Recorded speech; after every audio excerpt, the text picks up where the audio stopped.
By 1996, 31-year-old Sandra Bullock was laying low and coping with her mother's cancer diagnosis. I remember her being really sad, but really determined to try to fix it, to try to offer her mother every single opportunity to beat it. But the chance to play a World War I nurse in the film In Love and War lured Sandra back in front of the camera. I hear George Clooney is somewhere in the operating room. I don't know which one he is. Action!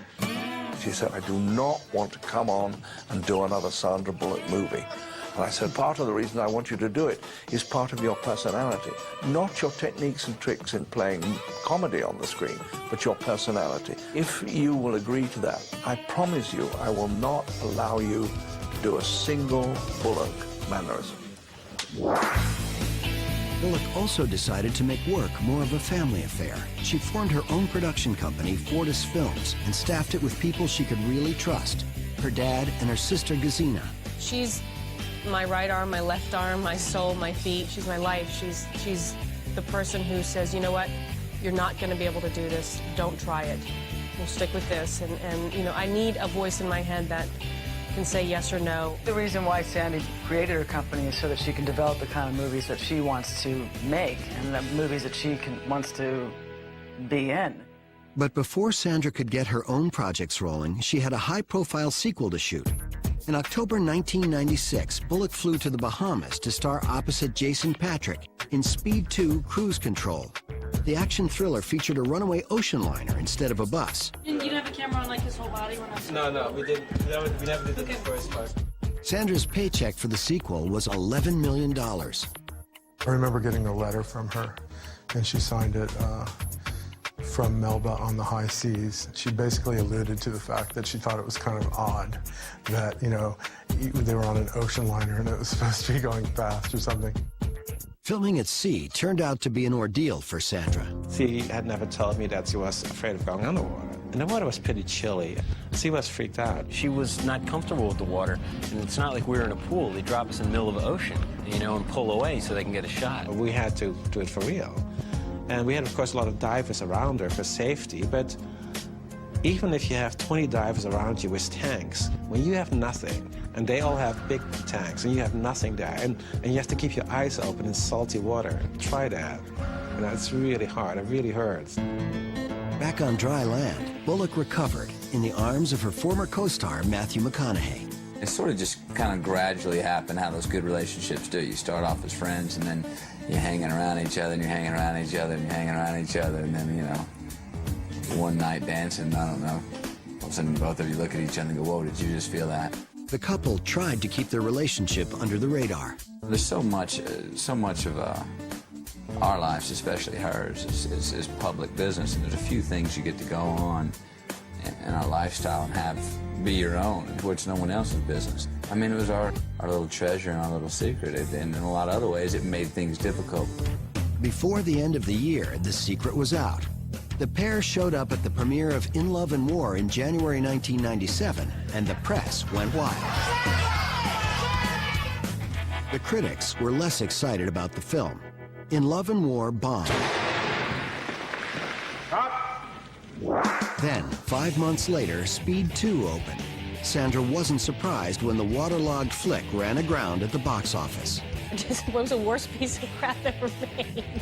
I mean, it was one of those things where it should have worked.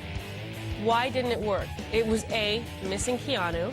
B, it did have Jason, who's a great actor, but, you know, there's something to be said for sequels. People want to see the continuation of the original story, and I don't know what happened. The boat was just too darn slow, and it was called Speed. The boat was going at like 10 knots into this little city, and there's people on water skis going, what? So I don't know. If things come up short, you know, she certainly knows at the end of the day she did the best job she could. I went, I kind of woke up and said, I see why it was important to other people for me to do this film. I got some nice cash out of it, but along with that came all the avalanche of criticism and comments. Sandra decided to disappear for a while. She found refuge 1,000 miles away from Hollywood in Austin, Texas. That time with Matthew, it was a crazy time, and I do feel that Austin offered a haven from that. The guy really I just felt the itch to go stake my own claim on my own land. And I just happened upon Austin on a road trip. And I didn't mean to stop there. It was one of those stops where you stay in a really cheesy, great motel, and I was there. She totally fell in love with it. It's, you know, she's a jeans and t-shirt kind of girl, and that's a jeans and t-shirt kind of town. And, you know, I've heard her say she can hear herself think when she's in Austin, and it suits her very well. So I keep losing co-stars, you notice that? I think it's after they work with me once they bail. Keanu bailed, Jason bailed. Oh, we got his Harry. I'm a sucker. After a short break, Bullock returned to work in Hope Floats, an offbeat love story shot in and around Austin. The movie marked Sandra's debut as a producer. It was not the type of movie that she was being sought after to do because it was a more serious subject matter. Sandy was really excited about having someone like Forrest, who's such a prolific actor, to direct her in this dramatic piece, which really was a step for her at that point. Can we go now? Just kidding.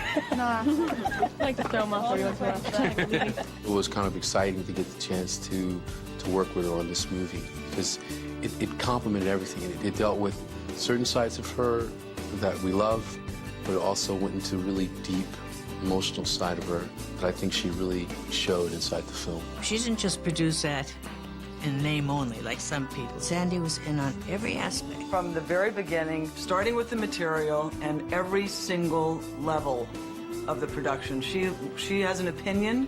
They're smart opinions, and she wants to be involved in decisions that are made. And that's why she wants to control a universe, which is a sort of a perfect situation for an actor. Is it play? No picture at all. It would be dark, Paul. Is it on?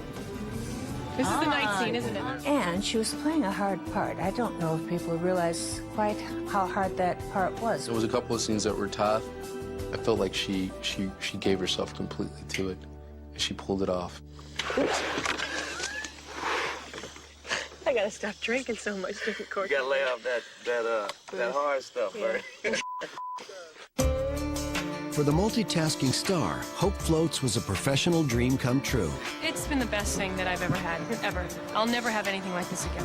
And that's why I'm taking a lot of time off. Just done too much with too little substance. Coming up, heartbreak at home. It's like, okay, I'm gonna have a meltdown and I'm gonna start crying. And later, Sandy waited a long time to get married and wasn't going to get married unless she was really, really in love.